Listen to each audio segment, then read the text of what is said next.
wassalamu ala sayyidina wa mursalin Sayyidina wa maulana Muhammadin wa ala alihi wa sahbihi ajmain. Amma ba'du. Rabbi shrahli sadri wa yassirli amri wahlul 'uqdatam min lisani yafqahu qawli. Baik, jamaah kuliah subuh yang dirahmati oleh Allah, kembali di Akademik Imam Kuliah Subuh, di mana pada kesempatan hari ini kita sudah memasuki edisi ke-236. Segala puji bagi Allah Tuhan semesta alam, kepadanya kita memohon pertolongan atas segala urusan dunia dan agama. Tak lupa, sholawat dan salam kita haturkan kepada junjungan kita, Nabi besar Muhammad Sallallahu Alaihi Wasallam, beserta keluarga sahabat, semoga syafaatnya juga tercurah kepada kita semuanya.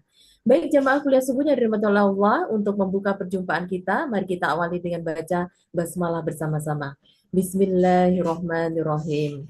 Baik, untuk kesempatan kali ini, Akademi Hikmah Kuliah Subuh menuju satu abad kemerdekaan bangsa Indonesia, 9 Ramadan 1364 Hijriah, 9 Ramadan 1464 Hijriah, di mana pada kesempatan hari ini akan mengambil tema Merdeka dari Nafsu, Makna Tabir Kemerdekaan.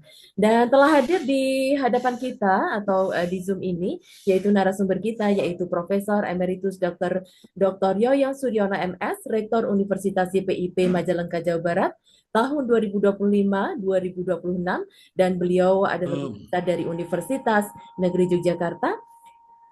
Berikutnya adalah Kiai Haji Dr. Hamid Zerkasi Putro, MSI, Ketua Dewan Pakar Komnastik Daerah Istimewa Yogyakarta, dan Profesor Dr. Muhammad Gizin MAG, Guru Besar Bidang Ilmu Tafsir Al-Quran, Universitas Islam Negeri Sunan Kalijaga. Baik, untuk selanjutnya kita akan mulai dengan tadarus virtual, di mana pada kesempatan hari ini akan membacakan surat Al-Muzammil 1-56. Kepada Ustadz Bambah Haryanto kami persilahkan. Surat Al-Muzammil itu hanya ada 20 ayat, jadi 1 sampai 20. Assalamualaikum warahmatullahi wabarakatuh. Waalaikumsalam warahmatullahi wabarakatuh. A'udzu billahi minasy syaithanir rajim. Bismillahirrahmanirrahim. Ya ayyuhal muzammil qumil laila illa qalila nisfahu awin kusminhu qalila aw zid alaihi wa rattilil qur'ana tartila inna sanulqi alayka qawlan thaqila inna nashiatal laili hiya ashaddu wat'aw wa aqwamu qila inna laka fin nahari sabakhan tawila wadhkur isma rabbika wa tabattal ilaihi tabtila Rabbul masyriqi wal maghribi la ilaha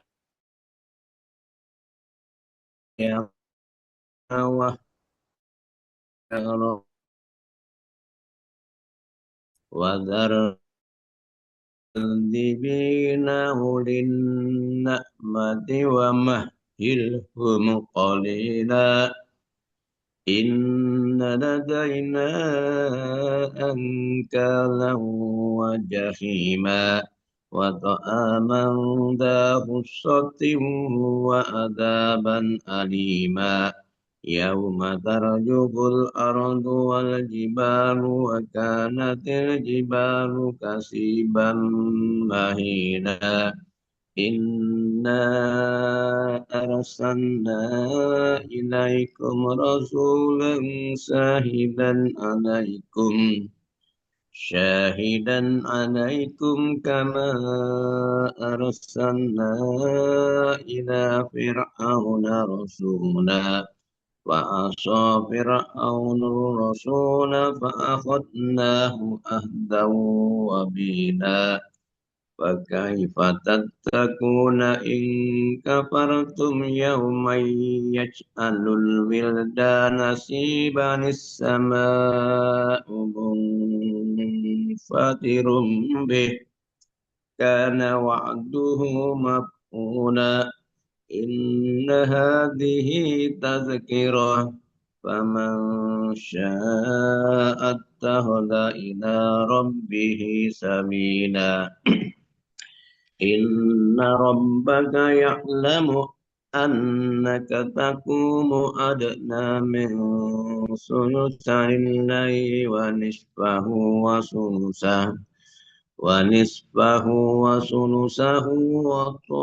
وطائفة من الذين معك والله يقدر الليل والنهار علم أن لن تحصوه فتاب عليكم فاقرؤوا ما تيسر من القرآن علم أن سيكون منكم مرضى وآخرون يضربون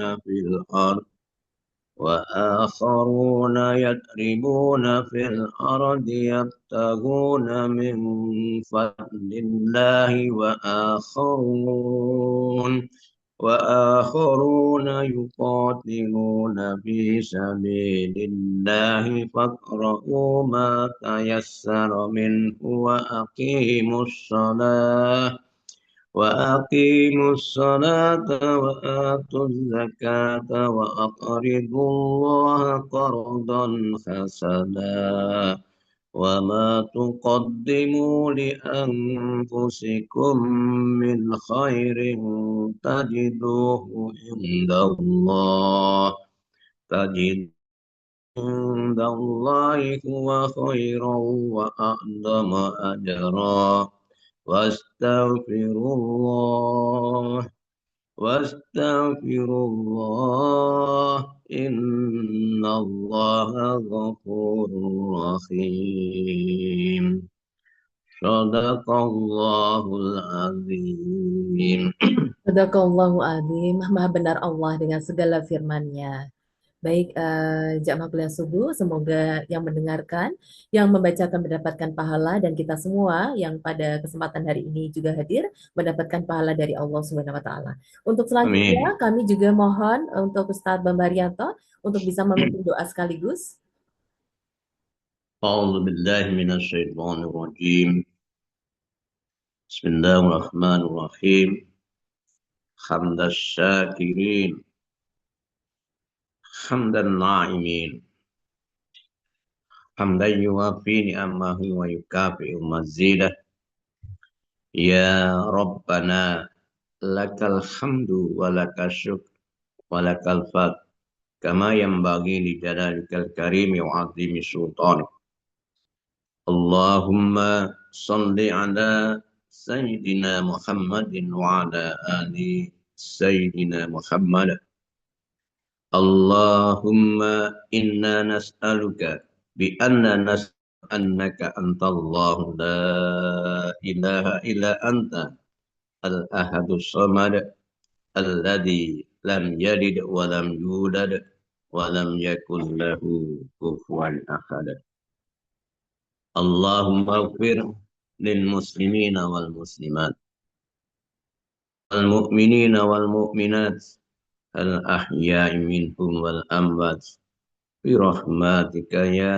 أرحم الراحمين برحمتك يا أرحم الراحمين ربنا ظلمنا أنفسنا وإن لم تغفر لنا وترحمنا لنكونن من الخاسرين اللهم إنا نسألك سلامة في الدين وعافية في الجسد وزيادة في العلم وبركة في رزق وتوبة قبل الموت ورحمة عند الموت ومغفرة بعد الموت اللهم هون علينا في سكرات الموت Allahumma hawwin alaina fi sakaratil maut wan najata minan nar wal afwa indal hisab.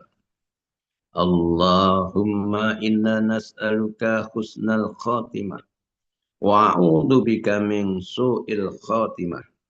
Allahumma inna nas'aluka ilman nafi'an wa rizqan thayyiban wa amalan mutaqabbalan. Rabbana la tuzigh qulubana ba'da id hadaitana wa hab lana min ladunka rahmah innaka antal wahhab. Rabbana ighfir lana dzunubana wa liwalidina warhamhum kama rabbawna shighara. Rabbana hab lana min azwajina wa dzurriyyatina qurrata a'yun waj'alna lil muttaqina imaman. Rabbi habli minas solihin. Rabbi habli minas solihin. Rabbi auzi'ni an ashkura ni'mataka allati an'amta alayya wa ala walidayya wa an a'mala shalihan wa aslih li fi dzurriyyati wa aslih li fi dzurriyyati inni tubtu ilaika wa inni minal muslimin. Rabbij'alni muqima sholati wa min dzurriyyati rabbana wa taqabbal du'a. Rabbana lana wa liwalidina warhamhum kama rabbawna shighara. Rabbana atina min ladunka rahmah wa hayyi' lana min amrina rasyada. Rabbana la taj'alna fitnatan lil ladzina kafaru waghfir lana rabbana innaka antal azizul hakim. Rabbana la tu'akhidna in nasina aw akhtana. Rabbana wa la tahmil alaina isran kama hamaltahu wa ladzina min qablina. Rabbana wa la tuhammilna ma la taqata lana bih wa'fu anna waghfir lana waghfir lana rabbana innaka antal azizul hakim. Rabbana atina fid dunya hasanah wa fil akhirati hasanah wa qina adzabannar. Rabbana taqabbal minna innaka antas samiul alim wa tub alaina innaka antat tawwabur rahim. Wa sallallahu ala nabiyyina Muhammadin sallallahu alaihi wasallam. Subhanaka rabbika rabbil izzati amma yasifun. Wassalamun alal mursalin walhamdulillahi rabbil alamin. Assalamualaikum warahmatullahi wabarakatuh. Waalaikumsalam warahmatullahi wabarakatuh. Matur nuwun sangat, kami haturkan kepada Ustadz Babarianto yang sudah memimpin doa pada kesempatan hari ini. Semoga selalu dalam kesehatan, kemudahan dan kelancaran. Amin. Dunia akhirat. Amin. Amin ya rabbal alamin. Untuk selanjutnya, kita akan mendengarkan pemantik pada kesempatan hari ini yang akan disampaikan oleh Ketua Sekolah Tinggi STIA AIN Yogyakarta, yaitu Dr. Kandidat Happy Susanto, MPA MA. Apakah sudah ada di room? Baik, terima kasih Bu Putri. Baik, ya silakan. Assalamualaikum warahmatullahi wabarakatuh. Waalaikumsalam warahmatullahi wabarakatuh. Alhamdulillahi rabbil alamin wa bihi nasta'inuhu ala umuri dunya waddin wassalatu wassalamu ala asrafil anbiya'i wal mursalin wa ala alihi wa sahbihi ajma'in. Amma ba'd.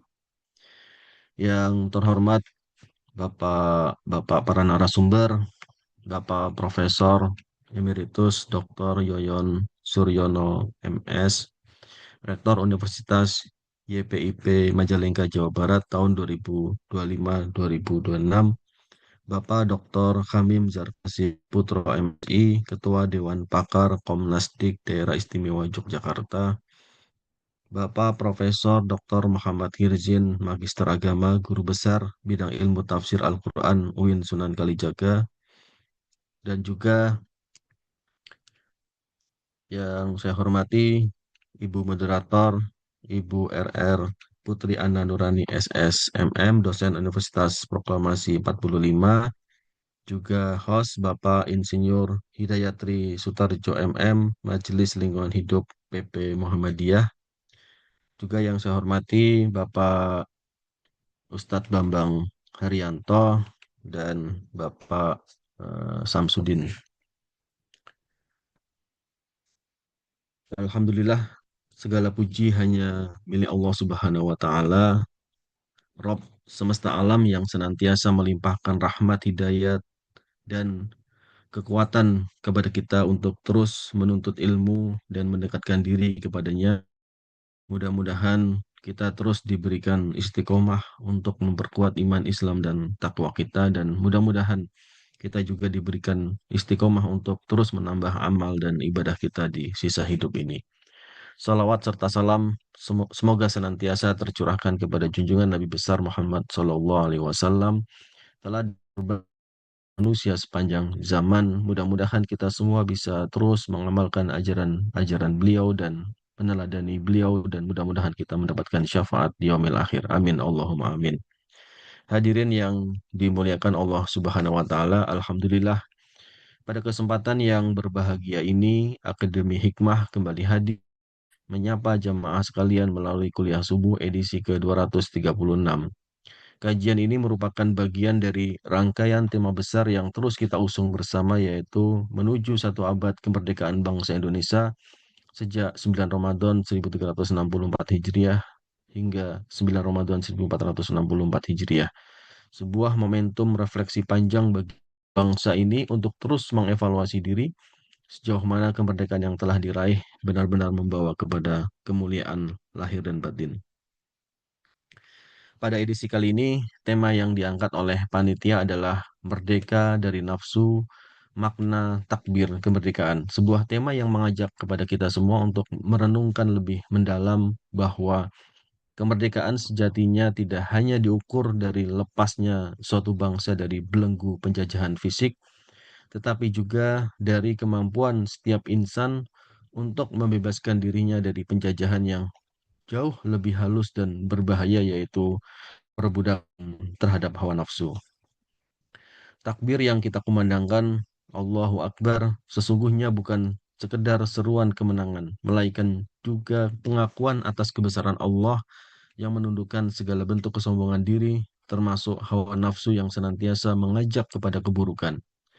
Sebagaimana firman Allah di dalam Al-Quran, sesungguhnya nafsu itu selalu mendorong kepada kejahatan, kecuali nafsu yang mendapatkan rahmat dari Rabb-Nya.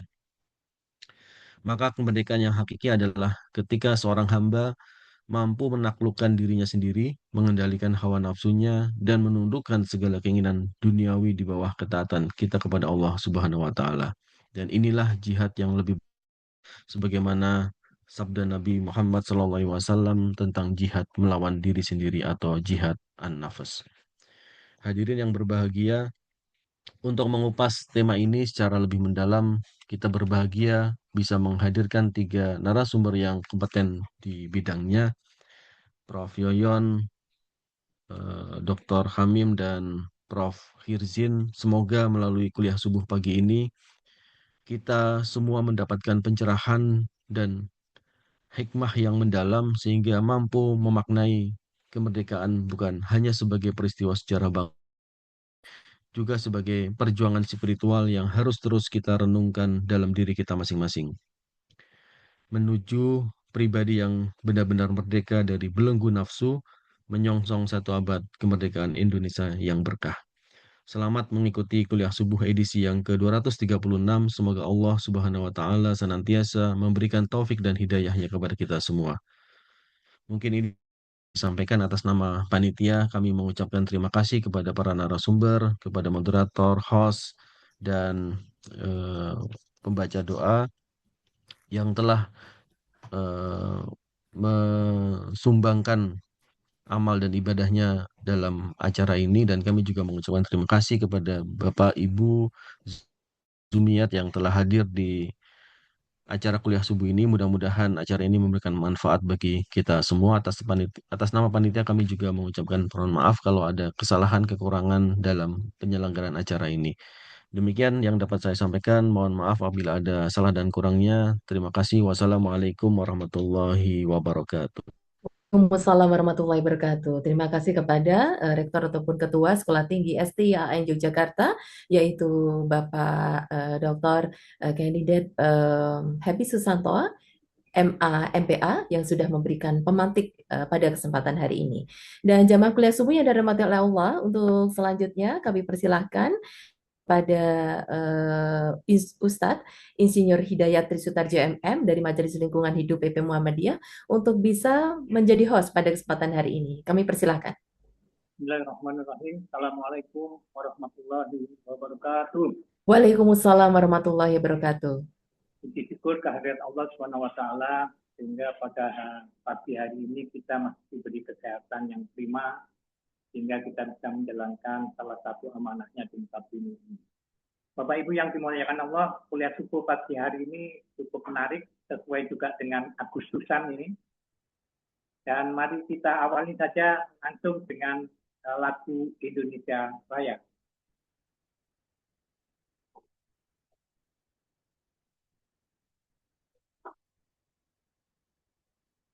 Sam, bisa lagu Indonesia Raya?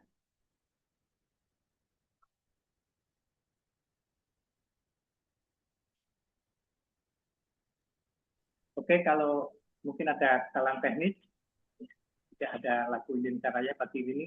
Nah, Bapak Ibu yang dimuliakan Allah, merdeka dari nafsu adalah makna terdalam dari takwid kemerdekaan. Pada hakikatnya kemerdekaan sejati bukan hanya bebas dari penjajahan fisik, tetapi juga membebaskan diri dari belenggu hawa nafsu dan segala bentuk tanda kutip Tuhan palsu yang menguasai hati. Maka pagi hari ini kita akan mengupas dan mendatangkan narasumber yang cukup kompeten. Oleh karena itu, untuk memimpin acara pagi hari ini, kami persilakan Bu Putri untuk memimpin acara pada kuliah subuh edisi 236. Baik, terima kasih. Kami haturkan kepada Ustadz Hidayat yang sudah memberikan kesempatan kepada saya untuk bisa menjadi moderator pada kesempatan ini. Baik, jamaah kuliah subuhnya dari rahmati Allah, terima kasih sebelumnya kami haturkan kepada narasumber-narasumber kita yang sudah siap untuk memaparkan kajian pada kesempatan hari ini, kiai-kiai kita yang sudah hadir pada kesempatan hari ini. Dan tentunya saya ingin mengucapkan terima kasih kepada Profesor Emeritus Dr. Yayan Suryono MS.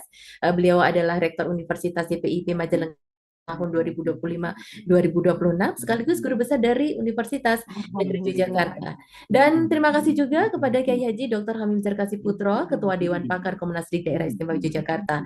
Terima kasih kepada Profesor Dr. Muhammad Kirjan MAG, Guru Besar Bidang Ilmu Tafsir Al-Quran UIN Sunan Kalijaga, yang juga membersamai kita pada kesempatan hari ini.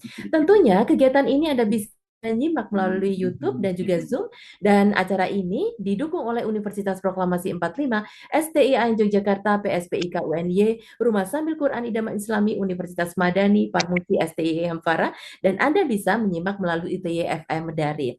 Baik jamaah kuliah subuh yang dirahmati oleh Allah, pada kesempatan hari ini sebelum nanti mungkin kita akan membahas bersama, saya ingin mendengarkan terlebih dahulu. Mungkin kalau nanti saya menyampaikan ataupun berpantun terlebih dahulu, mungkin bisa disampaikan saya gitu aja. Saya artinya cakep atau bagus atau baik gitu aja.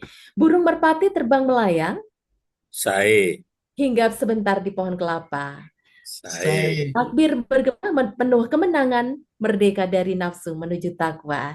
Baik, pada kesempatan hari tadi sudah disampaikan terkait dengan satu pemantik. Di antaranya adalah ketika kita bicara tentang merdeka dari nafsu ataupun kemerdekaan itu tidak lepas dari belenggu penjajahan fisik, tetapi perbudakan dan juga terhadap hawa nafsu gitu ya. Tidak hanya lepas dari belenggu penjajahan juga dari perbudakan hawa nafsu. Kemudian takbir bukan hanya kemenangan, tetapi menunjukkan kebesaran Allah. Dan kita tentunya, seperti yang tadi disampaikan, melakukan jihad yang lebih besar. Dan ketika kita bicara tentang merdeka, di bulan Agustus ini, bangsa Indonesia mengumandangkan semangat kemerdekaan. Dan bentuk atas terbebasnya bangsa dari penjajahan. Dan di sisi lain, umat Islam juga mengenal kalimat takbir yang tadi juga sudah disampaikan dalam pemantiknya, baik itu Ustadz Happy ataupun Ustadz Hidayat, sebagai ungkapan pengagungan kepada Allah. Dan tentu saja menggema pada hari-hari besar Islam juga, baik itu Idul Fitri, Idul Adha, dan kemerdekaan bangsa Indonesia itu membebaskan manusia dari penjajahan fisik, dan juga mengajarkan bahwa kemerdekaan yang hakiki adalah kemerdekaan yang tadi sudah disampaikan terkait dengan merdeka dari hawa nafsu. Islam memandang bahwa musuh terbesar manusia bukan tampak dari luar dan musuh yang ada dari dalam dirinya sendiri. Dan tentunya kita akan mendengarkan pemaparan yang akan disampaikan oleh narasumber kita, yaitu Kiai kita yang sudah hadir pada kesempatan hari ini. Assalamualaikum, Prof. Yoyon. Sehat ya, Prof? Waalaikumsalam. Amin. Alhamdulillah. Baik, kita akan mulai dengan Prof. Yoyon, tetapi saya ingin memperkenalkan terlebih dahulu narasumber kita yang pertama. Beliau adalah guru besar emeritus dalam bidang pendidikan non-formal di Fakultas Ilmu Pendidikan, yaitu Universitas Negeri Yogyakarta, dan dikenal sebagai salah satu akademisi senior yang sudah memiliki kontribusi luar biasa dalam pengembangan teori maupun praktek pendidikan non-formal, pendidikan masyarakat, evaluasi program pendidikan, dan juga pemberdayaan masyarakat di Indonesia. Dan selama 4 dekade mengabdi sebagai dosen dan peneliti dan berperan aktif dalam pengembangan kebijakan pendidikan, pembinaan sumber daya manusia, serta peningkatan kualitas pendidikan. Dan keilmuan beliau berakar pada disipliner yang mengintegrasikan ilmu pendidikan, pembangunan masyarakat, evaluasi program, dan manajemen pendidikan. Baik, kita tidak berlama-lama, kita langsung saja. Kami persilahkan kepada Ustadz Yoyon atau Prof. Yoyon berkenan untuk menyampaikan, Prof. Monggo. Bismillahirrahmanirrahim. Assalamualaikum warahmatullahi wabarakatuh. Waalaikumsalam warahmatullahi wabarakatuh. Bapak Ibu sekalian, setiap saat dua kata yang insya Allah tidak saya lupakan. Pertama, malam, pagi, siang itu, alhamdulillah itu tidak pernah saya lepaskan. Tentu untuk masalah-masalah yang baik. Yang kedua, tentu bersyukur atas peristiwa berbagai macam peristiwa hari. Itu di sisi yang positif. Ya. Di sisi yang lain, kadang-kadang bahkan sering melihat fenomena kita itu, individu, kelompok, masyarakat, negara, global itu, rupanya dengan alhamdulillah dan bersyukur. Ada sisi lain yang menuntut kita untuk bekerja lebih keras lagi. Salah satunya tema pagi ini, merdeka, iya, Bapak Ibu tahu lah. Kemarin sore saya lihat kerja bakti di kampung, membuat itu untuk merayakannya secara fisik. Ya. Dan perjalanannya tahu ya, sampai hari ini kemerdekaan itu belum sampai seperti yang kita harapkan. Maka tema yang paling penting pagi ini, ya, sumber dari segala masalah itu adalah hawa nafsu manusia. Karena manusia, baik ayatnya, filosofinya, teorinya, dan sebagainya itu, pangkalnya itu memang hawa nafsu ini. Kita punya fisik, kita punya aspek-aspek kejiwaan, ya. Kita dihidupkan oleh ruh yang ditiupkan oleh Allah SWT. Dari 3 atau 4 aspek itu yang harus dijaga betul, ya. Tadi disampaikan oleh Happy, Bapak Ibu yang lain, Pak Putra juga. Hawa nafsu yang harus dikendalikan. Artinya manusia itu mampu mengendalikan hawa nafsunya sendiri. Tapi ternyata dalam perjalanan kehidupan manusia ini tidak tidak berbanding lurus dengan keinginan kita. Ya. Cerita Nabi Adam, Bapak dan Ibu, sudah saya kira paham sekali. Di situ sudah mulai terlihat bagaimana manusia itu harus mampu mengendalikan hawa nafsu. Perjalanan panjang itu ya sampai hari ini. Kita selalu ditantang untuk bisa mengendalikan hawa nafsu itu. Memang nafsu itu milik manusia. Allah menitipkan kepada kita, kepada raga kita itu salah satunya adalah hawa nafsu ini. Pak Dr. Happy tadi, nanti Pak Virgin seperti biasa, tolong dibaca ulang. Ya. Ini surat-surat yang saya sampaikan di sini di dalam Al-Quran. Ya. Ada Quran surat Yusuf, ya. Al-Furqan dan sebagainya.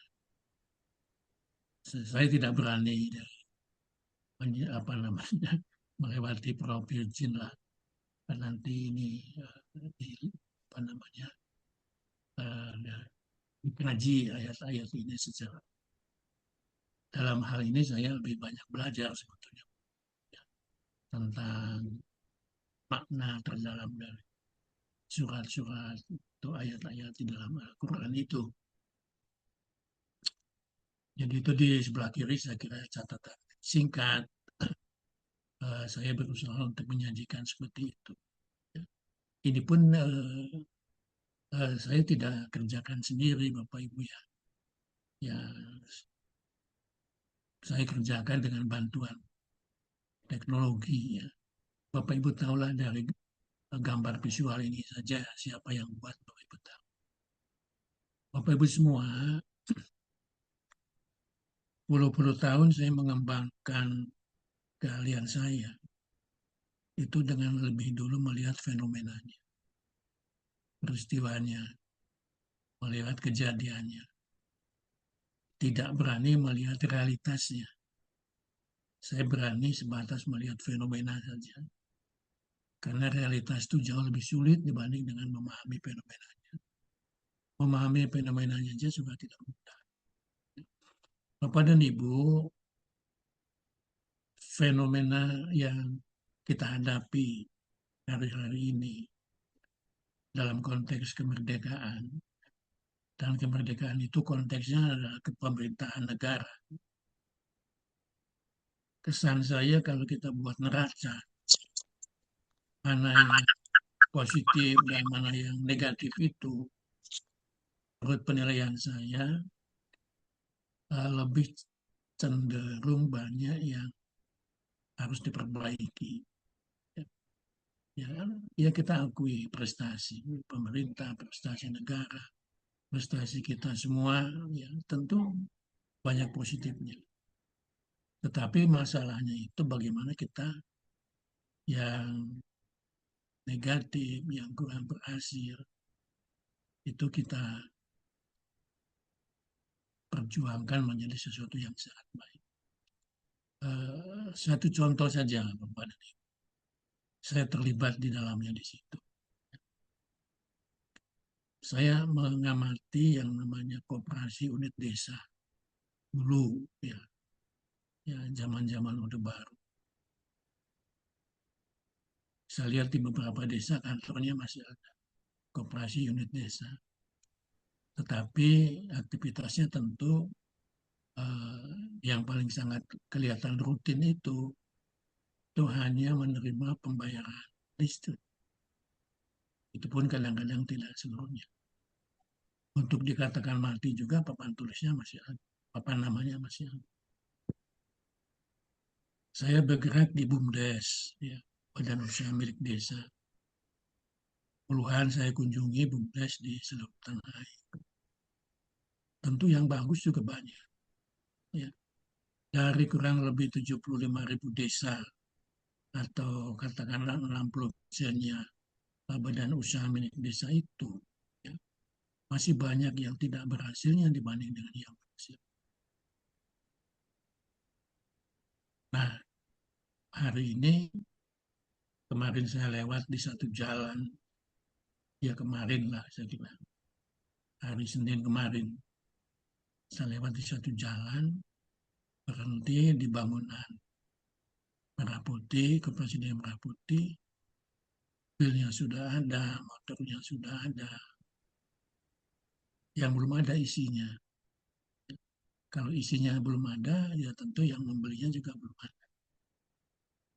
Ini bukan satu pandangan pesimis, ya. Ya, ya tentu apapun kita harus optimis. Ya. Tapi saya punya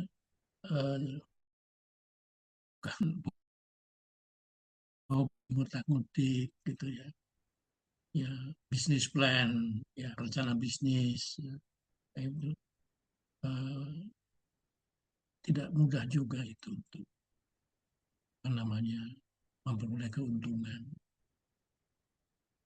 Nah, saya tidak ingin memperpanjang ini ya, tapi kesan saya banyak masalah-masalah yang kita siapkan itu tanpa satu perencanaan yang baik.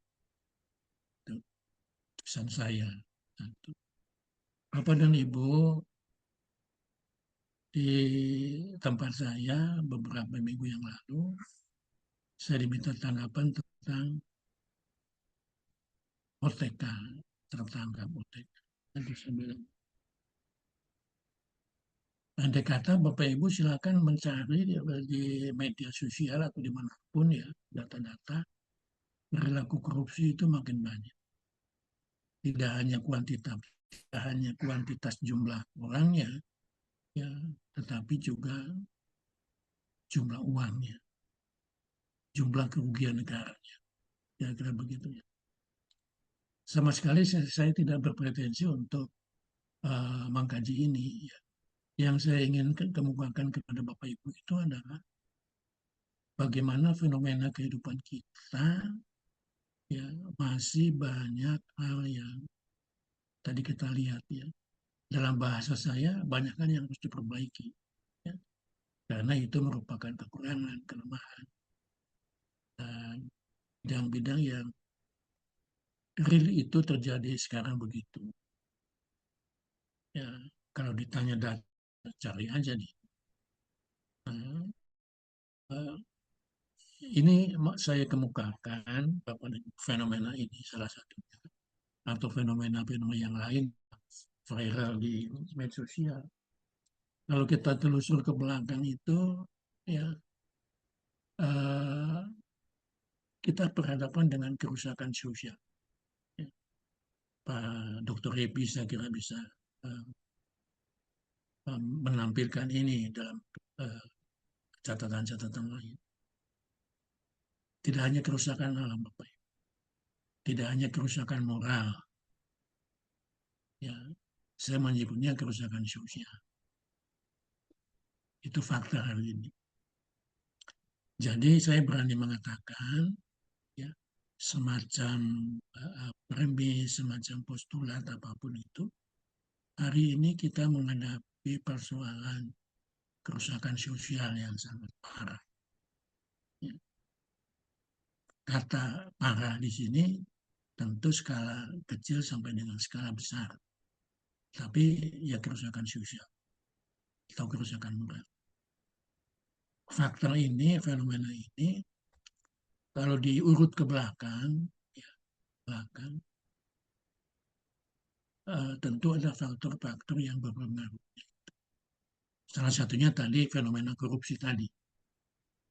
Salah satu kerusakan kita bernegara adalah kerusakan sosial. Kalau saya dapat di WA grup 2 ya bersama Prof. Irjin, Muhammad Irjin dan sebagainya, saya membaca di grup WA itu sedih sekali. Banyak hal yang ya. Mengapa sedih? Karena saya tidak bisa melakukan. Itu berjalan terus gitu ya. Waduh ini saya bisa apa ya? Maka tema ini sangat penting. Marilah kita bersama-sama yang mengendalikan hawa nafsu. Ya. kuncinya adalah mengendalikan hawa nafsu. Dari berbagai macam kajian Bapak dan Ibu, ya seperti tadi disampaikan eh, Pak Dr. Repi Susanto, kata kuncinya itu memang mengendalikan hawa nafsu. Ya. Apakah ini bisa? Bisa. Apakah ini mudah? Tidak. Ya. Mengapa? Itu sifat manusia. Ya. Tuhan menciptakan manusia itu dengan hawa nafsu juga. Ya. Tapi hawa nafsu yang seperti apa? Ya, tentu yang positif, tidak yang negatif. Gitu. Apa yang hawa nafsu yang negatif? Saya merumuskannya ada 5, Bapak dan Ibu. Ini tentu secara terminologi besar sekali ya, yang perlu dioperasionalkan. Ya. Ya, aduh nggak bisa dibesarkan ya Mbak Putri ya. Layarnya dibesarkan sedikit. Yang saya mungkin yang sudah cukup ya. Ya, sampun sekap. Ya, Bapak dan Ibu saya, Bapak Ibu juga mungkin, atau kita semua mungkin, kita terbiasa memandang sesuatu itu secara pragmatis. Kalau kita bicara terminologi filsafat, ya pragmatisme, tapi tidak seperti pragmatismenya filsafat. Pertimbangan-pertimbangan kita itu praktis. Kita memikirkan sesuatu secara praktis, kita melakukan sesuatu secara praktis. Dan ini Bapak Ibu, pragmatisme ini ada kaitannya dengan tokoh-tokoh antropologi, ya, pandangan-pandangan antropologis, ya, Ningrat misalnya, Gluckron misalnya, atau yang agak ditakuti itu Mokhtar Lubis. Ya. Memang kita ini ingin serba instan ya, dan serba potong kompas, gitu. Ingin cepat, sesuatu ingin cepat. Nah, keingin cepatan ini salah satunya itu Bapak Ibu berkaitan dengan harta atau kekayaan. Gitu. Kalau saya membaca buku sejarah politik Indonesia, saya lupa ya penulisnya, apa Edward Zil, apa siapa begitu. Tapi intinya kira-kira begini. Sebelum merdeka itu kita semua prihatin. Setelah merdeka kita menjadi cenderung ingin membalas dendam keprihatinan itu dengan berpoya-poya. Kira-kira intinya begitu. Nah, saat-saat sekarang ini ya 45, 55, 55, 65 itu masa-masa sulit yang kemudian begitu muncul upaya-upaya pembangunan yang bersifat ekonomistik, bersifat materialistik, itu pola kehidupan menjadi berubah. Ya. Salah satu contoh atau salah satu bukti sebelum gencar-gencarnya pembangunan itu, gotong royong itu masih merajalela di mana-mana gotong royong. Tapi begitu masuk saat-saat yang disebut dengan apakah BLT, apakah sebelum-sebelumnya begitu ya, padat karya dan lain-lain. Disitulah kemudian gotong royong beralih dengan mengenali uang. Nilai uang sudah diperhitungkan di situ. Apresiasi manusia kita terhadap uang, termasuk saya sendiri, itu makin meningkat kebutuhan uang. Nah, ini ada kaitan dengan yang kedua, ya, yaitu apa yang disebut kita ini manjakan sesuatu yang sifatnya kesenangan, ya, hedonisme bahasa. Kita ya mungkin di antara kita tidak levelnya sedikit ya di bawah ya, tapi banyak di banyak kelompok masyarakat hedonismenya tinggi sekali, luar biasa. Yang ketiga tentu konsumerisme, tentu materialisme, ya tentu yang terakhir itu adalah individualisme. Bapak Ibu kalau saya mengambil contoh kasus untuk mempercepat perayaan ini, langkah pertama orang terbatas secara finansial, kepemilikannya. Begitu dia punya jabatan, ya, berubah sedikit. Ada kesempatan lagi, naik lagi. Ada kesempatan lagi, naik lagi, naik lagi. Secara harta. Tetapi saya berhitung, mengamati pola-polanya.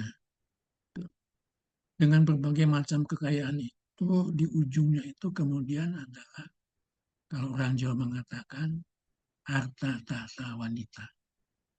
Ujungnya itu ya wanita. Apakah istri kedua, ketiga, keempat, simpanan, macam-macam. Itu ada di dalam fenomena keseharian.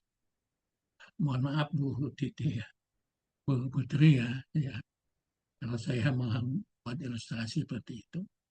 Tapi dari fenomena pemberitaan itu, ujung-ujungnya ke situ. Orang ke OTT nanti ujungnya ke sini, ke sini, ke sini.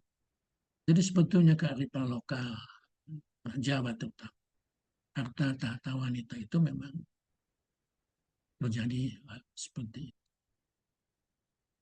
Mudah-mudahan saya agak keliru di sini, ya. Nanti saya perbaiki lagi. Ya. Yang ini semua tadi mendominasi nafsu. Ya. Nafsu kita itu didominasi oleh tadi pragmatisme, hedonisme, konsumerisme, ya, materialisme, individualisme dan sebagainya dan sebagainya. Nah, mengapa menyebut itu? Saya berani menyebut itu, Bapak Ibu, di kolom yang tengah, ya, di kolom yang tengah. Saya membuat premisnya, saya membuat postulatnya, dan saya membuat hipotesisnya. Ya. Kalau Bapak Ibu mendengar hipotesis, tentu yang saya sajikan ini belum tentu benar secara keseluruhan. Karena harus secara faktual atau secara metodologis ya harus dibuktikan.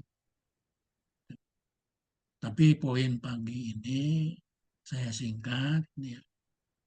Seperti tadi Ibu Bapak yang mengatakan tadi, tugas utama saya, kita semua, bagaimana mengendalikan hawa nafsu.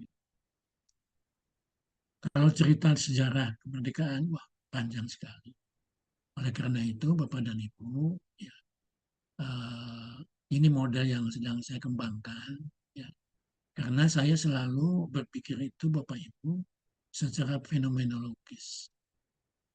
Melihat kenyataannya, datanya, dan sebagainya. Ya.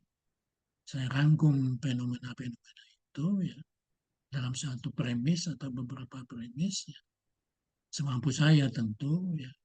Kemudian bagaimana postulatnya, ya. Bagaimana hipotesisnya secara kuantitatif. Ya. Analisisnya secara kuantitatif. Dalam kajian metodologi, Bapak Ibu, saya mengembangkan mixed method, ya, mulai dari kualitatif kemudian kuantitatif. Saya tidak berangkat dari kuantitatif, saya berangkatnya dari kualitatif. Ini secara metodologi. Di bawah itu Bapak Ibu ada rumus-rumus persamaan multivariatnya. Bagi yang berminat, ya, saya sudah menemukannya.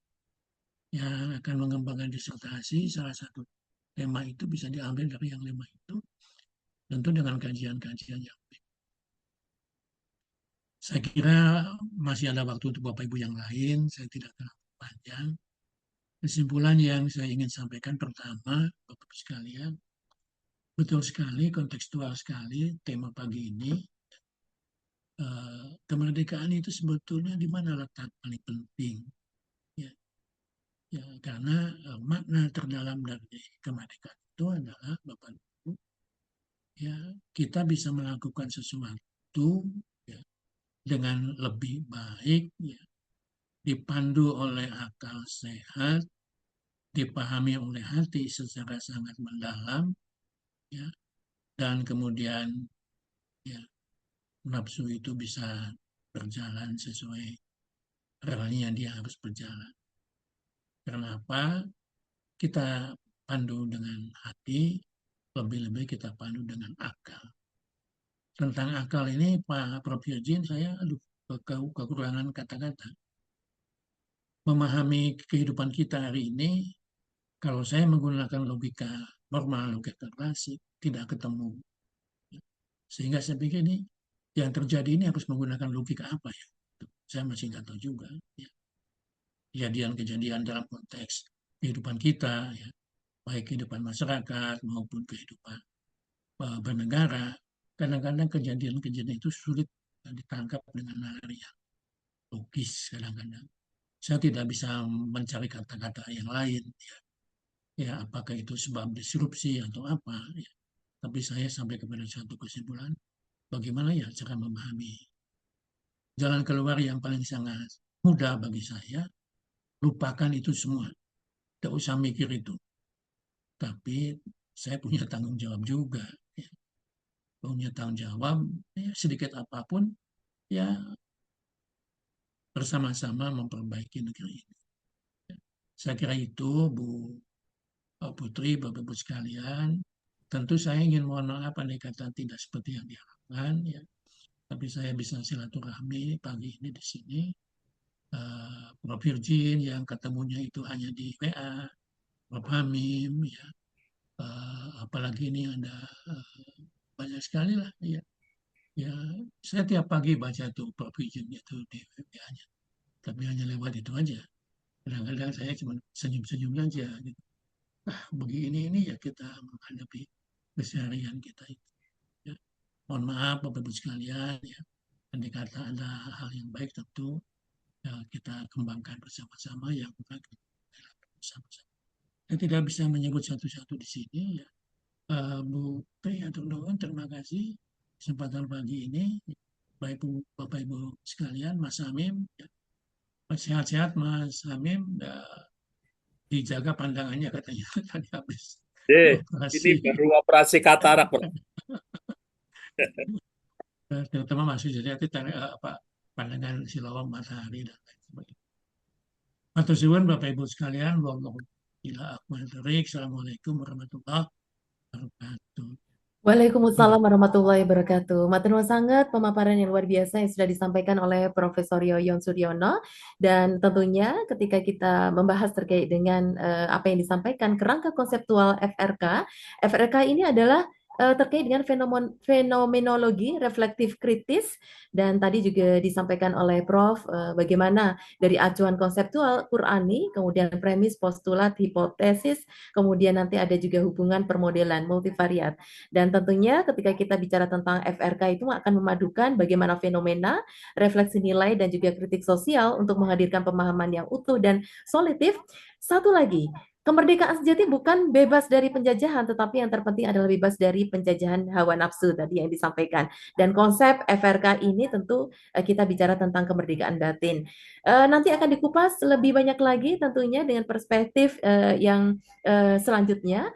Kami mungkin mengundang untuk yang kedua Kiai Haji Hamim Zarkasi Putro untuk berkenan bisa menyampaikan. Nyon Sewu, ini apakah ya baik, sambil nanti mungkin mempersiapkan diri. Baik.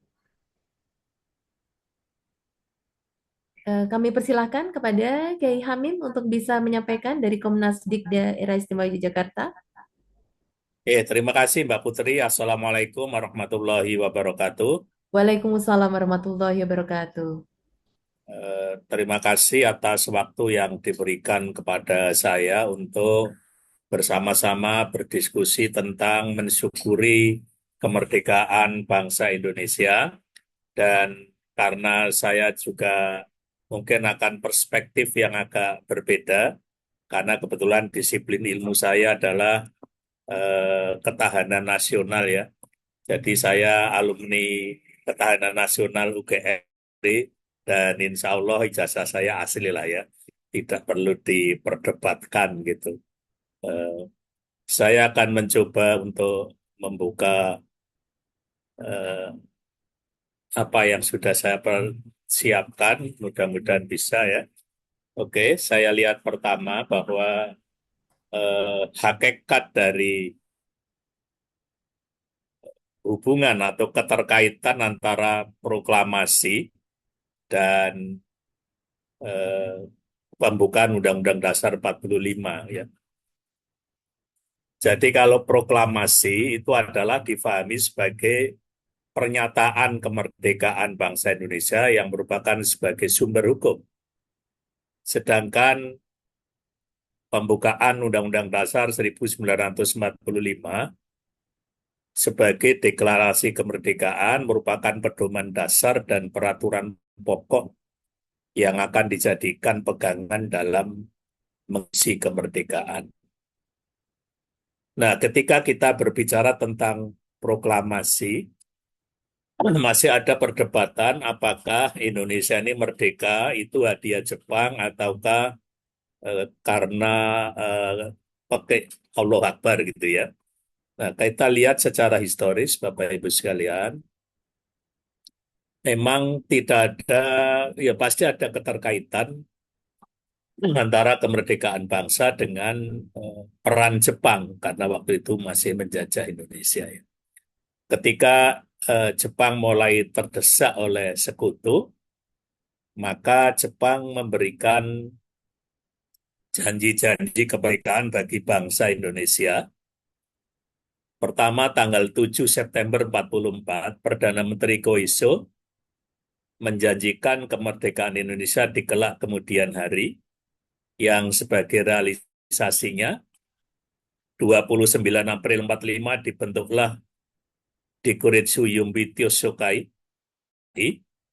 Tanggal 28 Mei 45 pelantikan BP Kuala Gonsaikan, kemudian pada tanggal 7 Agustus 45 Jenderal Terauchi mengulangi lagi statement dari Perdana Menteri Koiso bahwa Indonesia akan segera merdeka. Bentuk dari realisasi kemerdekaan itu pada tanggal 9 Agustus 45 dibentuklah PPKI, kemudian Bung Karno, Dr. Raji Muhammad Hatta diundang ke Saigon untuk membicarakan teknis-teknis bagaimana kemerdekaan bangsa Indonesia. Nah, Jepang memberikan janji untuk kemerdekaan Indonesia adalah pada tanggal 24 Agustus 45. Nah, disinilah ketika terjadi vacuum of power, kekosongan kekuasaan, terjadi dinamika pergerakan di Indonesia, dan kita ketahui pada tanggal 9 Ramadan atau tanggal 17 Agustus 1945, bangsa Indonesia memproklamirkan kemerdekaannya sebelum janji kemerdekaan Jepang itu terrealisir. Nah, sekarang kita kaitannya dengan persoalan nafsu dan sebagainya. Saya ingin mencoba untuk dulu ketika kita punya Menteri Agama Kiai Haji Munawir Sazali pernah mencoba untuk memberikan asosiasi atau korelasi antara pemikiran agama dan negara yang secara garis besarnya ada 3 aliran politik hubungan agama dan negara. Aliran yang pertama adalah yang beranggapan bahwa Islam adalah yang mencakup segala-galanya termasuk masalah negara. Oleh karena itu, agama tidak bisa dipisahkan dengan negara. Biasanya ayat yang dipakai ya ayyuhalladzina amanut khulu fis silmi kafah gitu. Berislam secara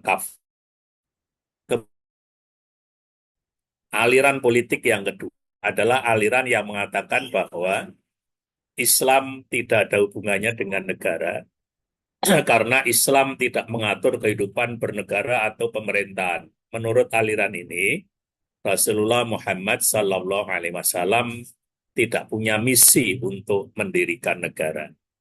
Sedangkan aliran politik yang ketiga adalah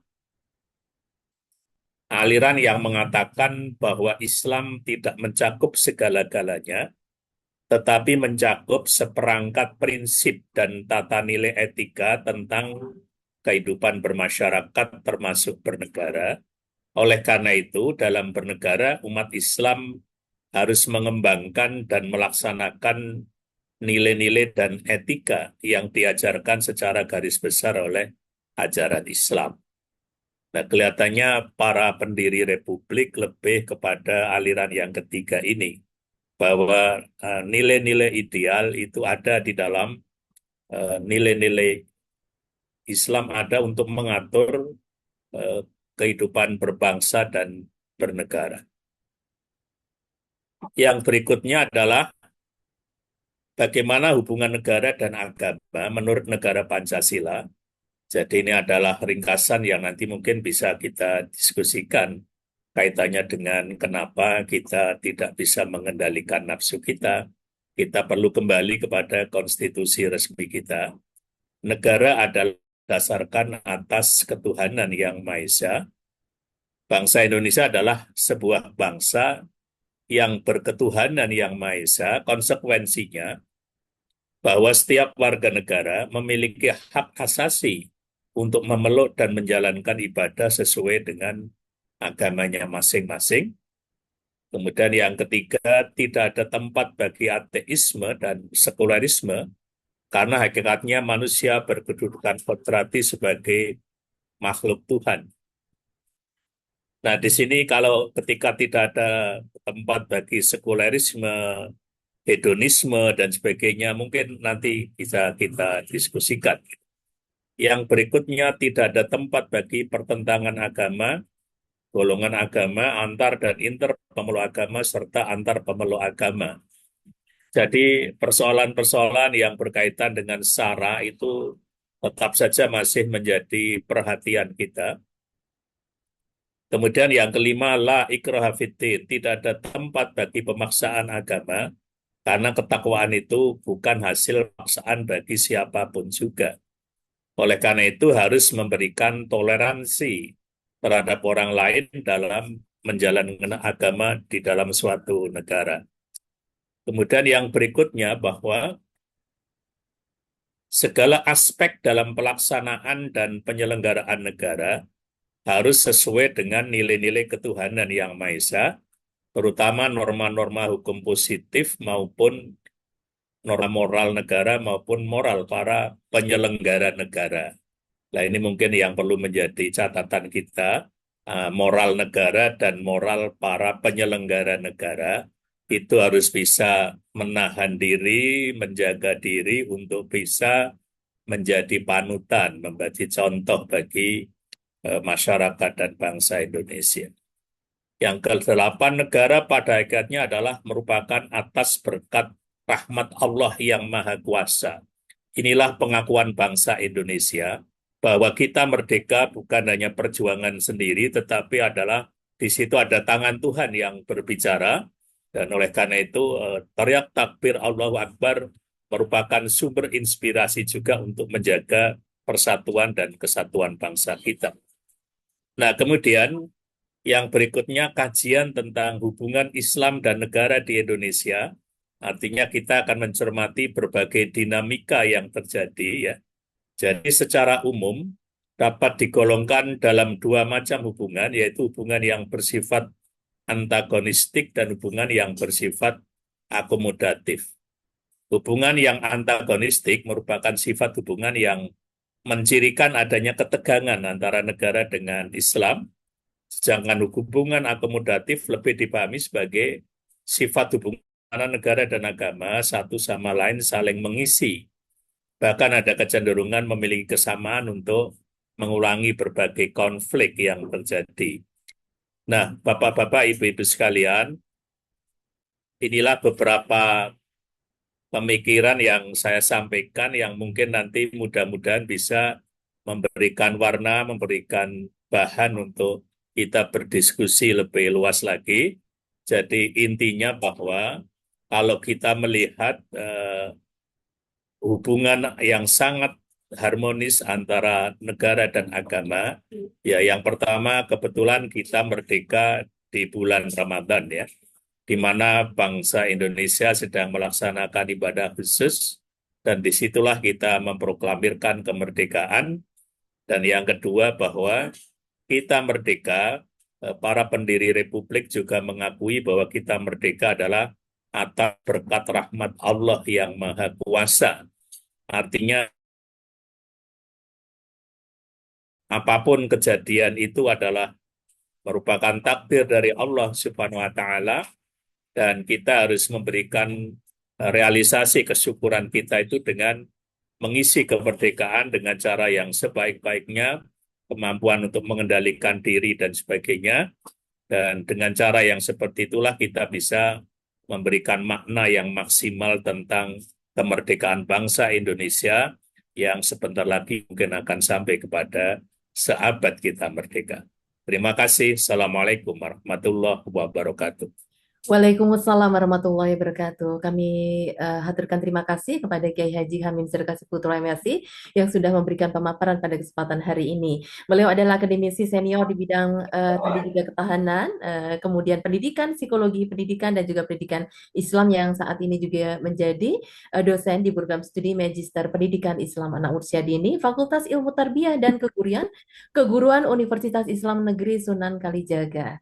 Dan terima kasih Matur Nuwun tadi sebagai pemantik kita dan juga mengingatkan kita bahwa ketika kita bicara tentang Indonesia dari segi kaitannya dengan kemerdekaan adalah segi historis juga untuk mengingatkan kita semuanya. Sudahkah kita bicara tentang negara kita ini dalam konteksnya ada perbedaan tadi ya ketika merdeka cenderung keprihatin, kemudian ketika kita bicara tentang mengisi kemerdekaan bagaimana paradigmanya itu terjadi perubahan dan lain sebagainya.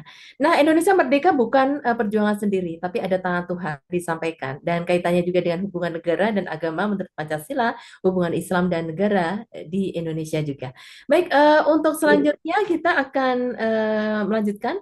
Ada Profesor Muhammad Kizin MAG, beliau adalah guru besar tafsir dan nantinya akan mengupas tuntas terkait dengan kajian yang tadi sudah disampaikan masih terkait dengan kemerdekaan dan juga merdeka. Kami persilahkan Prof, monggo. Assalamualaikum warahmatullahi wabarakatuh. Waalaikumsalam warahmatullahi wabarakatuh. Alhamdulillahirrahmanirrahim. Suaranya agak lirih, Prof. Mungkin bisa. Oke deh. Coba suara. Nah, Oke, iya, Mas. Prof. Oh ya.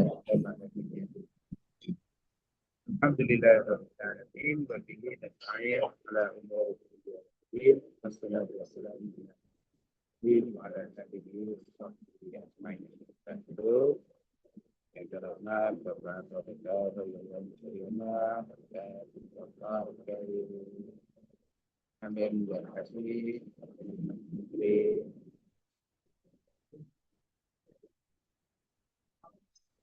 Islam, Hadi dan Zumiat semuanya ya.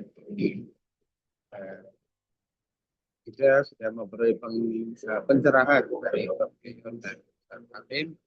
Saya menggaris bawahi saja dari antara ayat-ayat Al-Quran yang berkaitan dengan nafsu. A'udzubillahi minasyaitonir rajim. Innan nafsa la'amma itu illa ma rahmat fi. Faqala ta'ala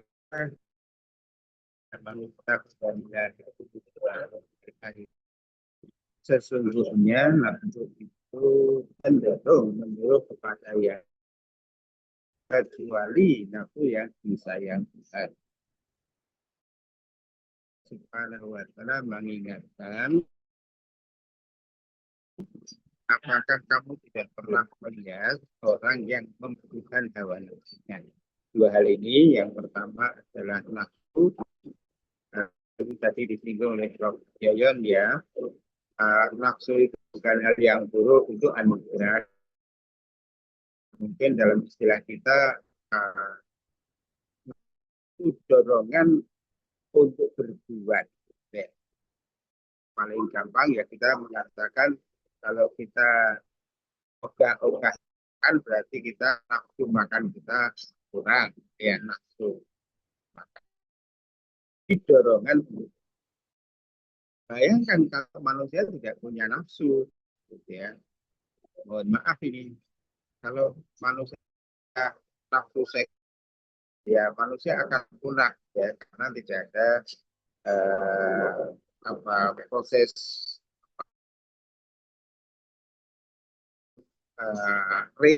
si manusia. Jadi nafsu itu pada dasarnya anugerah ya pisau bermata dua. Sallallahu alaihi wasallam. Apa yang disampaikan kanjeng Nabi mula-mula gitu ya. Kenapa mentengang apa apa al-jima wa ibadah, hubungan seksual itu ibadah, itu berpahala. Loh, gimana kok hubungan seksual berpahala? Hubungan seksual itu antara suami istri yang sah, nah itu berpahala. Kalau hubungan seksual itu di luar nikah, yaitu berdosa, kan gitu. Jadi antara pahala dan dosa itu bertolak belakang. Nah, Allah Subhanahu wa Ta'ala mengingatkan itu artinya fakta. Ada orang-orang yang menjadikan hawa nafsunya sebagai Tuhan. Lalu kita mengatakan ada orang yang hawa nafsu. Tuhan itu Bang Bumaduddin Abdurrahim, ya ini definisi dari mempertuhan itu ya, atau ya kalau boleh setengah kecil.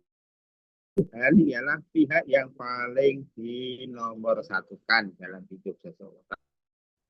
Kalau orang itu menomor satukan, kalau dia itu menomor satukan jabatan, maka dia,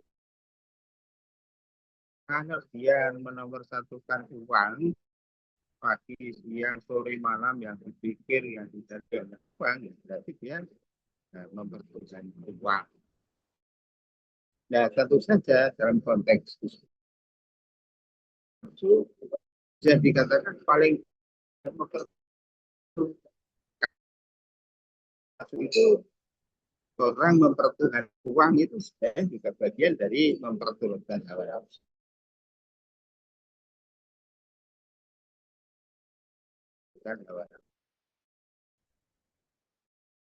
Ingin apa berkuasa 3 periode itu ya karena hawa nafsu dan memalsukan dorongan nafsu lainnya. Itu yang lain Allah mengingatkan bahwa inna mataku kehidupan kesenangan yang menipu kehidupan dunia tidak akan yang menipu. Faktanya banyak orang yang tertipu. Ya, kalau dalam kehidupan moderna,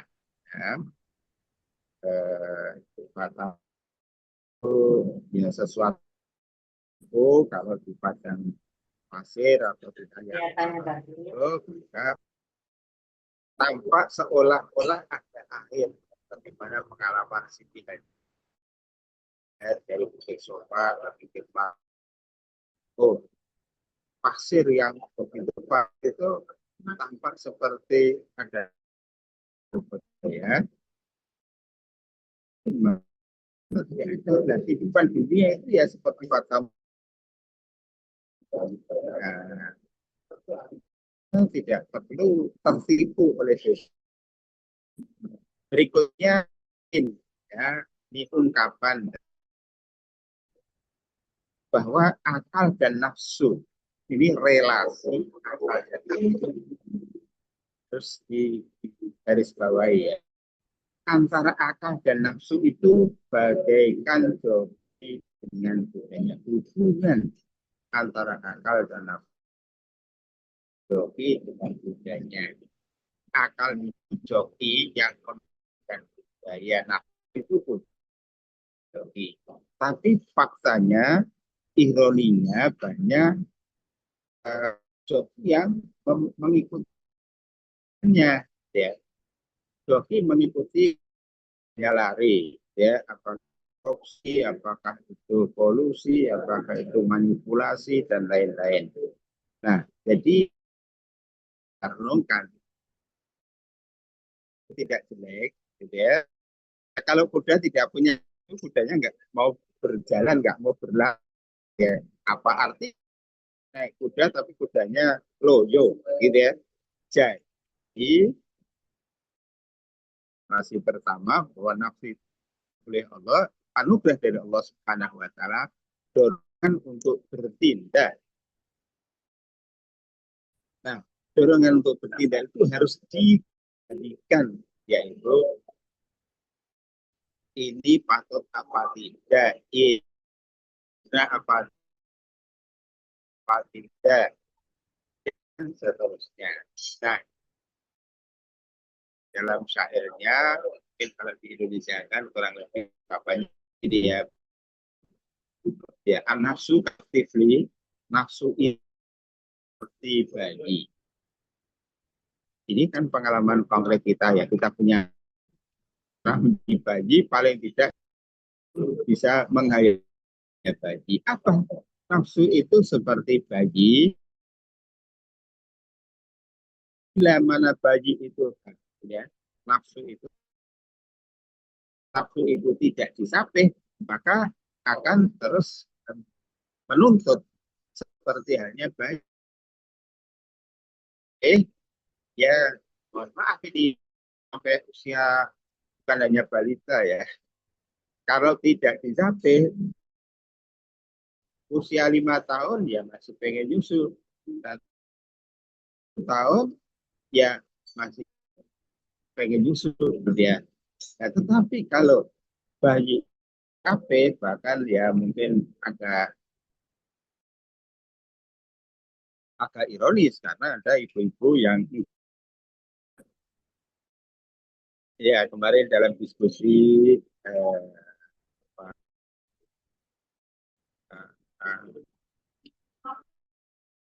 dialog kebangsaan oleh organisasi Islamiyah Yogyakarta memberikan ya pencerahan. Ini kaitannya dengan apa relasi ilmiah bahwa mengapa ada anak katakanlah yang ini ya kecanduan menjadi perokok, ada yang tidak menjadi perokok. Salah satunya ini analisis boleh diuji. Anak-anak ya atau laki-laki yang di masa kecil mendapat susuan dari ibu yang cukup, maka dia tidak akan mudah. Nah, satu tesnya begitu. Artinya, kalau anak itu kurang disusui, akan mudah untuk mengirokok, ya menyusui, mengisap. Jadi, silakan pikirkan ya. Tadi hubungannya dengan nafsu itu seperti bayi, tidak disapih ya akan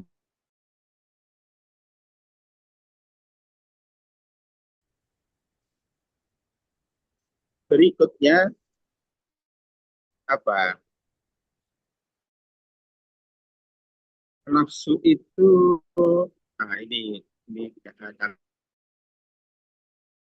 ya seorang yang arif begini, kan ya karena mengikuti atau nafsu itu bisa jadi berlangsung menitan saja, tapi akibatnya penyesalan berenungkan kesenangan itu mungkin berlangsung ya, tetapi akibatnya bisa berlangsung. Nah, beberapa hidup di dunia ini hanya kesenangan yang menimba itu dan pada perbuatan yang buruk, maka nafsu harus jangan ikuti mereka yang menjadikan hawa nafsu meninggalkan diri kita dari itu. Allah Allah Akbar.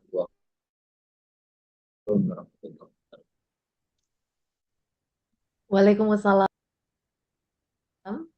Waalaikumsalam warahmatullahi wabarakatuh. Matur nuwun sangat kepada yang sudah memberikan pemaparan selain ulama di Fakultas Usuluddin dan Salam Negeri Sunan. Dan sebagai pakar studi Al-Quran yang memiliki signifikan dalam pengembangan ilmu tafsir, ulumul Quran, pendidikan Islam.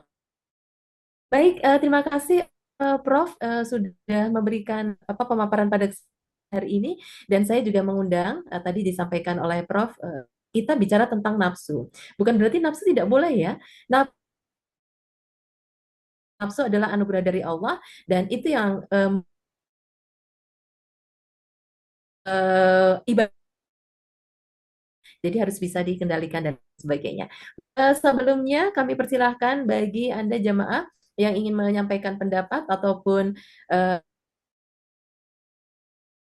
kami persilahkan Anda bisa dalam chat box atau langsung raise hand ya. Mic juga boleh, monggo silahkan. Kami oh ya, Bapak Abdul Rosyid ya. Bapak Abdul Rosyid kah? Sudah. Ya. Oh, monggo kami. Ya, terima kasih. Assalamualaikum warahmatullahi wabarakatuh. Warahmatullahi wabarakatuh. Narasumber yang telah memberikan pencerahan di pagi hari ini semoga bermanfaat dan dapat kami pahami. Saya melihat perspektif perbedaan dari segi pengorbanan, termasuk yang dari pesisir utara itu ada Haji Ahmad Rifai, kemudian Kiai Nawawi Banten, kemudian yang dari Bangkalan itu, dan mungkin yang lain. Artinya mereka itu berjuang melalui si tertulis yang menggunakan Arabik, yang waktu itu diketahui bahwa di dalamnya itu perjuangan luar biasa untuk pembagian kemerdekaan yang selama ini sudah diperoleh oleh para pahlawan yang berdarah-darah jumlahnya itu. Saya pikir sebagai generasi pelanjut tentu merefleksikan untuk meraih hal-hal yang positif di bidang apapun. Wabil khusus bagaimana mengubah visi Pancasila sebagai visi negara tadi menjadi realitas aksi yang real, karena memang kata sifat abstrak seperti ketuhanan, ya, kemanusiaan dan sebagainya itu nilainya nol kalau tidak betul-betul dijadikan sebagai aksi nyata. Mamanya ya mungkin di dalam perspektif agama Islam itu penyelenggaraan undang-undang tentang zakat. Zakat itu kalau diukur berdasarkan nilai emas berarti per bulan orang-orang 50% dari bangsa ini harusnya itu mencapai posisi 20 juta per bulan. Itu benar-benar harus digapai secara bertahap, baik mau 5 tahun, 10 tahun, mungkin 20 tahun. Nah, kita udah 81 tahun ini saya kira jauh dari itu karena memang ukurannya nggak jelas seperti itu. Nggak ada visi misi yang cetha untuk mengukur sejahtera yang dimaksud ukurannya apa seperti itu. Ya, jadi itu catatan saya mengenai bagaimana merdeka yang sesungguhnya. Jadi kalau ada standar kemiskinan itu tidak bisa kita raih, ya harusnya standarnya itu jelas itu. Kalau PBB menyesatkan ya nggak usah dipakai dan seterusnya. Kalau Indonesia merasa ada standar yang dimiliki, mungkin minimal per bulan yang saya lihat itu minimal per bulan punya gaji 4 juta itu udah dianggap wajib zakat. Saya kira itu belum, saya kira itu penyesatan. Nah, maka perlu ada koreksi-koreksi.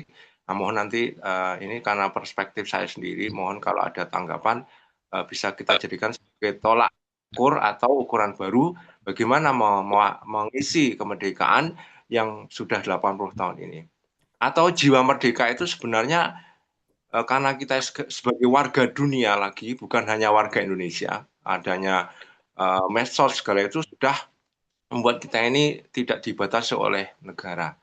Itu. Kemudian untuk masalah nafsu, ketika Allah berfirman, yuyinalin nasi hubbu syahwat minan nisa wal banin qanatiril muqantari ila akhirih, itu artinya bahwa kita memang dihiasi untuk menggapai hal tersebut. Cuman caranya itu memang harus halal, halalan thayyibah. Yang bicara halalan thayyibah, baik, proporsional itu hanya Islam. Jadi kalau kita memang sudah ngaku sebagai Islam dalam rangka mengisi kemerdekaan yang rata-rata pahlawannya itu sebagian besar itu adalah pahlawan Islam, saya kira landasannya harus jelas itu, halal dan baik. Yang terakhir, mohon doa restu bahwa kita ingin mendirikan LAS. Kalau kemarin saya konsultasi ke Sleman itu, karena kami berada di Sleman itu paling tidak ada 10 persyaratan, bahkan 11 itu. Ya, nggak akan kami bacakan bahwa memang persyaratannya itu cukup berat untuk mendirikan LAS dalam rangka untuk membangun kepercayaan bagi masyarakat dan bersama-sama membuktikan bahwa 20 juta per bulan itu merupakan hal yang wajar, yang ukurannya terukur. Terima kasih. Wassalamualaikum warahmatullahi wabarakatuh. Waalaikumsalam warahmatullahi wabarakatuh. Terima kasih kepada Bapak Abdul Rashid yang tadi juga menyampaikan ya, yang terakhir tadi ya, ada kaitannya dengan pendirian Lembaga Amil Zakat, dan tadi juga disampaikan bagaimana pengorbanan dari pahlawan mungkin sebelum kemerdekaan untuk meraih kemerdekaan kemudian saat ini, dan bagaimana evaluasi lagi terkait dengan visi tadi ya, visi Pancasila, kemudian ada perspektif kita bicara tentang zakat. Tadi sudah belum ya istilahnya sudah direalisasikan ataupun dilaksanakan dengan benar, dan tadi mungkin kebijakan kritikan-kritikan yang disampaikan oleh Pak Abdul Rashid baik itu terkait dengan kebijakan, dan tentunya ketika kita memaksimalkan apa hal yang tadi disampaikan, ketika zakat itu bisa berjalan, maka yang terjadi tentunya kita akan melihat dengan kondisi yang lebih baik ya pada kesempatan hari ini. Dan kaitannya dengan nafsu juga ya, karena kita juga bicara tentang hal itu juga. Baik, sebelumnya apakah ada lagi yang ingin menyampaikan atau kita langsung merespon terlebih dahulu? Ada yang mau? Tadi kayaknya saya dengar ada yang Pak. Oh, Ya, monggo Bapak Zen, kami persilakan. dan Pak Pak Irzin yang beberapa minggu ini saya komunikasi dengan jenengan. Terima kasih. Saya pensiun man 1, jadi udah tua ya umur saya. Kemudian saya pengen tadi menarik, kayaknya tadi Ustadz Irzin menerangkan tentang bayi yang disusui sampai 2 tahun ya. Itu yang menarik tadi tidak akan merokok nantinya pada saat dewasa. Sepertinya begitu tadi. Mungkin kalau ada penelitian tentang itu, karena saya juga penasaran. Misalnya pengen nanya orang-orang yang merokok itu, apakah dulunya juga tidak penuh 2 tahun begitu. Kalau yang saya dengar tadi, sepertinya begitu. Yang kedua, yang utama Ustadz, yang utama kalau yang 2 tahun disusui itu apa gitu ya? Maksudnya selain tadi masalah itu. Kalau nggak salah, yang saya pernah dengar, bayi itu atau pada saat dewasa atau ketika anak-anak itu dia akan manut, disuruh apapun oleh ibunya, apalagi kalau ibunya yang solehah ya. Itu artinya pasti akan menyuruh hal-hal yang baik dan akan manut, sehingga pada saat dewasa itu secara kasih sayang juga sudah penuh, tidak perlu mencari kasih sayang lain termasuk pacaran dan lain-lain. Apakah itu benar seperti itu? Atau mungkin ada hal lain yang, jadi ada hal yang menarik tadi masalah merokok, tidak merokok karena dulu disusui 2 tahun. Kemudian yang saya pernah dengar, kasih sayang penuh. Mungkin kalau ada hal lain, karena ini menarik buat saya. Terima kasih Ustaz. Baik, terima kasih Bapak Zen. Ini ada 2 pertanyaan, mungkin kita akan respon terlebih dahulu ya. Oh ya, ini kami sampaikan bahwa Prof. Yoyon, ini mohon undur karena harus kontrol ke rumah sakit. Nanti kita akan mohon baik itu Kiai Hamim dan juga Profesor Muhammad Kirsin MAG untuk berkenan untuk menyampaikan ya. Baik, ada 2 pertanyaan tadi, monggo Kiai Hamim kami persilahkan. Tadi dari Bapak Abdul Rashid, kemudian yang kedua dari Bapak Zen, ini kaitannya dengan Oh, tadi mungkin dua ini bisa direspon ya. Monggo silahkan. Terima kasih Mas Jen dan Mas Rashid ya. Ya, Ini ya. sesama jamaah Masjid Sudirman ini. Alhamdulillah. Alhamdulillah. Jadi saya sebagai ASN itu sudah ya beberapa puluh tahun ini sudah gaji saya langsung dipotong 2,5%. Ya. Oh Artinya ya. ya, jadi memang awalnya ketika sosialisasi ditawari berapa mampunya dan sebagainya gitu.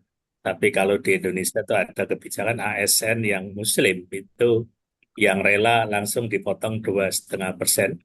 Dan Nah, kita seperti ya masuk yang Bismillah untuk itu, termasuk istri saya juga gitu ya. Karena kalau dihitung-hitung ya mungkin agak sulit, tapi setelah kita laksanakan ternyata juga nggak ada masalah gitu ya. Artinya bahwa tadi sampaikan Mas Rosid bahwa asumsinya misalnya ASN sudah otomatis nggak begitu amat gitu ya.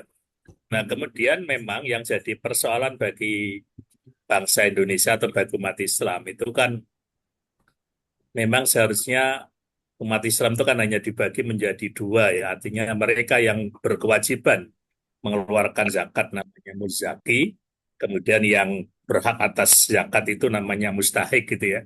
Tapi sebagian besar orang itu ingin posisinya di tengah itu Pak Rosid itu.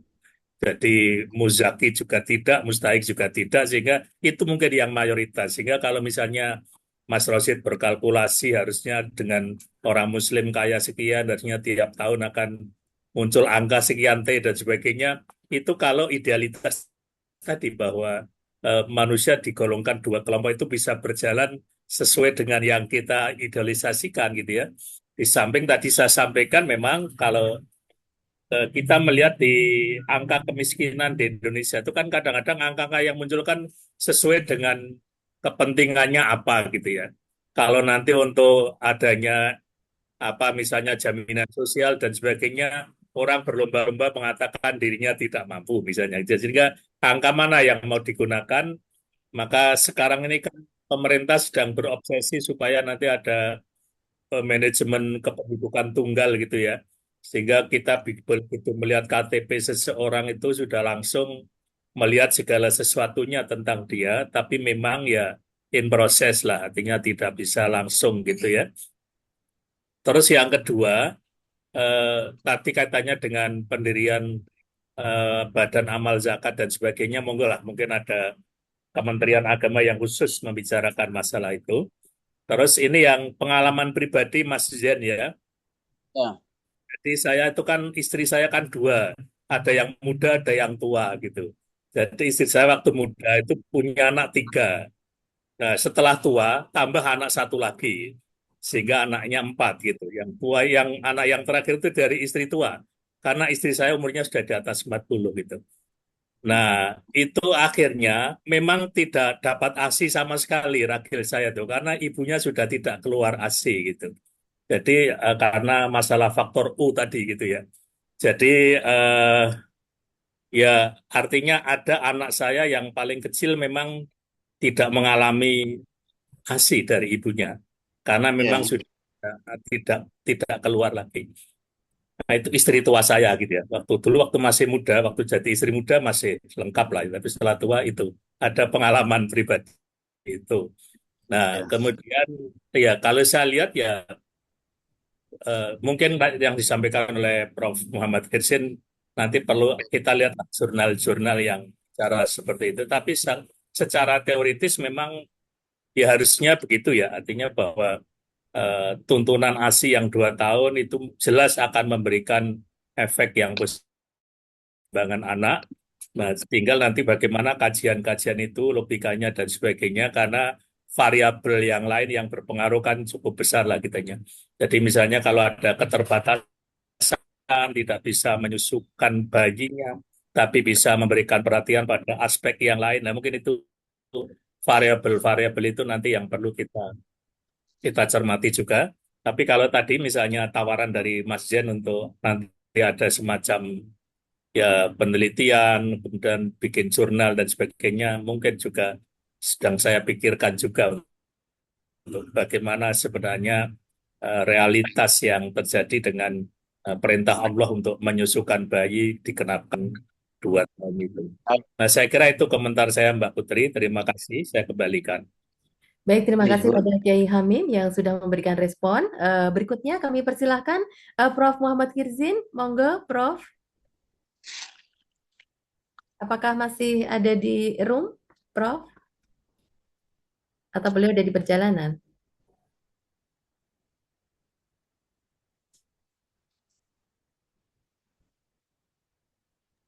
Masih ada itu, namanya masih Ada. Monggo, Prof. Muhammad Kirzin. cuman masih mute. Beliau ada di Pak. Ya, baik. Oh, jadi monggo. Nah, apa? Tidak pakai kamera. Jadi pertama, saya kira renungan ya ini tuntunan Allah SWT tentang menyusui ini saya kira patut dikembangkan ya, termasuk tadi ya coba kan yang pertama itu pasti air susu ibu itu amat sangat berkualitas ya sejauh ibunya sehat gitu ya. Ini supaya tidak misleading gitu ya. Mohon maaf, ada naudzubillah, ada ibu yang suka minum minuman keras gitu ya. Nah, kalau ibunya minum minuman keras, lalu dia menyusui anaknya, lah itu berbahaya. Itu contohnya, atau mungkin narkoba, naudzubillah. Nah, kita berpikir yang positif, yang lurus-lurus, yang normatif, yang normal, gitu ya. Air susu ibu itu jelas amat sangat berkualitas. Jadi apalagi 10 hari pertama akhir ibu itu ya. Juga ini mungkin harus ditambahkan ya katakanlah pastinya Bapak Ibu juga sudah memperoleh informasi saran bagi ibu yang baru saja melahirkan segeralah bayi diletakkan di dadanya. Tidak usah menunggu bayinya dimandikan ini enggak, ya segera. Pastinya lazimnya bayi itu ketika keluar dari rahim atau baru lahir dia menangis. Nah, naluri menangis itu kan karena dia punya pengalaman yang beda. Biasanya tenang, ya begitu. Kok tiba-tiba nah, itu pengalaman psikologi lah paling gampang ya, pengalaman psikologi anak dia merasa tidak terasing gitu ya. Jadi bahkan kalaupun ketika didekatkan ke tete ibu dan mohon maaf nih susu ibu belum keluar juga nggak masalah, pastilah bayi itu tetap mau menyusu. Dan ya pengalaman itu harus dijaga. Jadi ada 2 aspek ya, aspek jasmani dan aspek rohani. Aspek jasmani yaitu tadi kesehatan ini, rohaninya ya kesehatan mental. Mohon mungkin juga ini Pak Hamim dan kawan-kawan melakukan penelitian juga ya. Ya tentu ini yang ditanya bukan bukan orangnya ya, karena dia mana mungkin dia ingat ya. Berarti survei kepada orang tuanya bagaimana orang tua. Lah ini mungkin ini semacam ya, angan-angan lah tindak lanjut ya, penelitian tindak lanjut keluarga di mana anaknya ada yang merokok, ada yang tidak merokok. Lah itu diwawancara orang tuanya. Wabil khusus ibunya ya, kalau bapaknya kan nggak tahu itu ya. Jadi dan biasanya mohon maaf ini ya. Jadi yang kedua itu bahwa kesehatan jasmani itu dampaknya amat sangat besar bagi pertumbuhan anak di kemudian hari, termasuk harus dihubungkan ya. Kan pertumbuhan otak bayi itu konon itu katakanlah di masa-masa katakanlah 3 tahun, di bawah 3 tahun itu kan nyambung sekali. Ya, bandingannya adalah kalau bayi itu tidak dikasih susu ibu dan bayi itu hanya dikasih susu sapi, itu sudah konkret sekali. Oleh sebab itu, menurut saya ini penting untuk kesadaran kita ya, untuk kesadaran kita. Saya kira titik tekan saya itu soal gambaran yang lain gini. Terima kasih, Pak. Baik, terima kasih Prof untuk responnya. Kami mungkin buka kembali, mungkin satu termin kembali ya, yang Sewu. Apakah ada yang ingin menyampaikan pendapat ataupun pertanyaan terkait dengan tema kita, yaitu Merdeka dan Kemerdekaan? Monggo, silahkan. Atau karena ini juga di ujung waktu, apakah ada yang mau merespon? Mungkin karena ini di ujung waktu ya. Baik, Nyon Sewu. Karena mungkin ini karena sudah di jam 7, mungkin kami persilahkan closing narasumber kita. Dan, kami persilahkan kepada Kiai Hamim untuk berkenan menyampaikan terlebih dahulu. Ya, terima kasih. Sebagaimana tadi saya sampaikan bahwa kita merdeka atas berkat rahmat Allah yang Maha Kuasa. Artinya bahwa kita merdeka juga karena pemberian oleh Allah SWT. Oleh karena itu, rasa kesyukuran kita atas kemerdekaan yang diberikan kepada bangsa Indonesia hendaklah diisi dengan kegiatan-kegiatan yang positif, kegiatan-kegiatan yang konstruktif, ya, tidak membawa kepada hal-hal yang justru kontraproduktif, sebagaimana kita sering merasakan sekarang misalnya hari-hari menjelang detik-detik proklamasi, banyak kegiatan-kegiatan yang dilakukan oleh masyarakat kita yang kadang-kadang justru tidak sesuai dengan tuntunan agama, tuntunan negara Pancasila, dan sebagainya.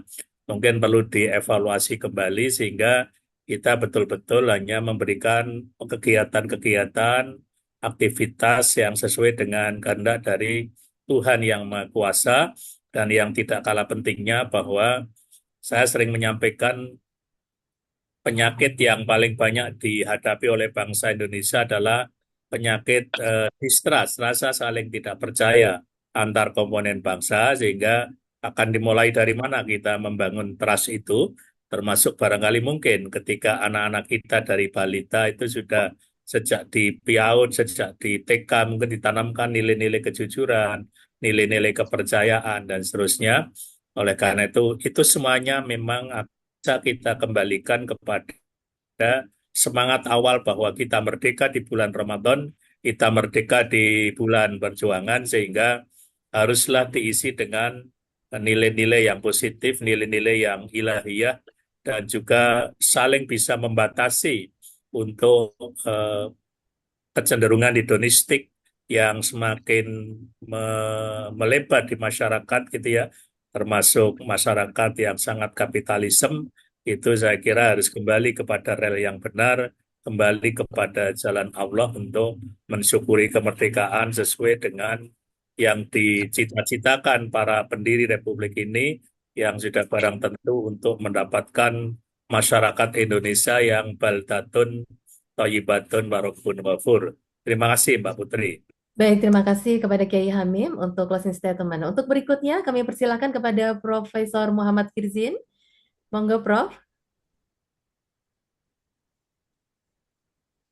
Terima kasih. Ya, J. Semangat kita merdeka.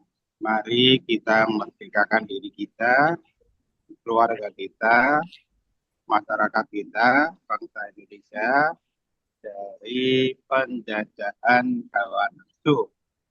Apakah itu dorongan untuk korupsi, manipulasi, adu domba, tipu-tipu, omon-omon, dan sebagainya.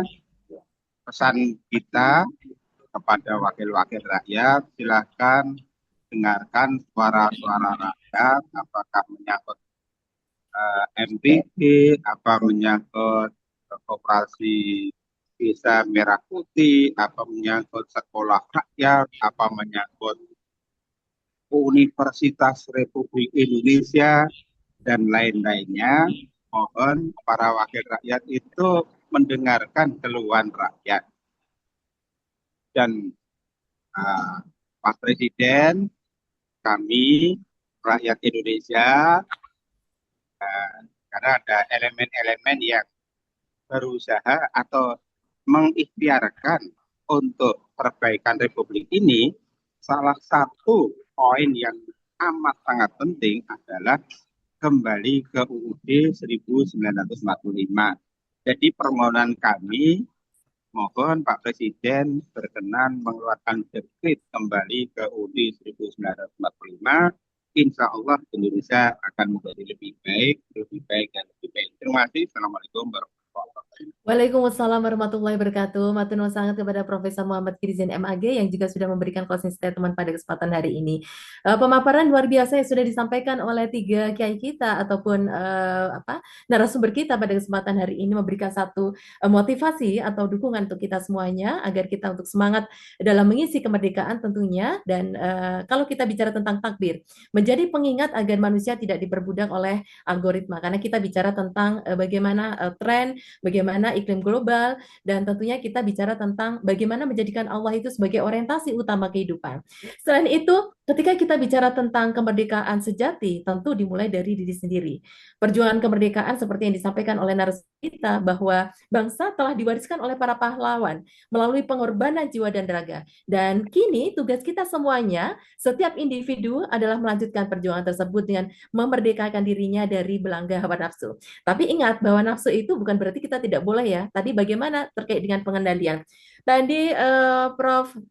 Yayan juga menyampaikan bahwa ketika kita bicara tentang nafsu, bagaimana terkait dengan pragmatisme, hedonisme, konsumerisme, materialisme, individualisme, itu harus bisa kita kelola dengan baik. Dan tentunya Rasulullah SAW mengajarkan bahwa orang yang kuat bukanlah orang yang mengalahkan lawannya, tetapi mereka yang mampu mengendalikan dirinya ketika marah, dan tentunya kemenangan terbesar adalah kemenangan atas diri sendiri. Dan tentunya mudah-mudahan kita semua yang hadir pada kesempatan hari ini menjadi orang yang beriman dan bertakwa, jujur dalam perkataan dan perbuatan. Dan tadi disampaikan bahwa apa yang kita sampaikan pada kesempatan hari ini untuk menyampaikan sebaik itu mungkin kritikan dan lain sebagainya, semuanya karena cinta terhadap bangsa dan negara ini. Tentunya dengan disiplin dan menjalankan amanah, adil dan bersikap peduli terhadap sesama, istiqomah, dan merdeka dari nafsu merupakan kemerdekaan yang paling hakiki.